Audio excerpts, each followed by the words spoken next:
দুনিয়ার গাড়ি যাইতেছে লাইন ধরে, হাই রে, একটার পর একটা আছেই পিছনে গাড়ি।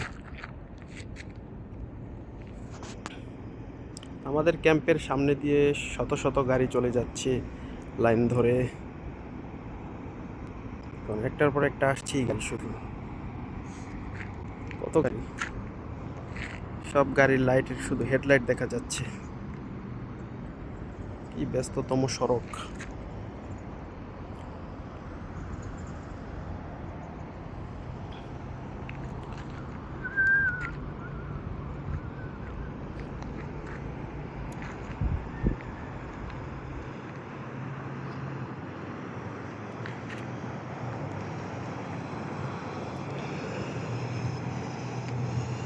একসাথে প্রায় কয়েকশো গাড়ি চলে গেল এখান দিয়ে, এক সিরিয়ালে।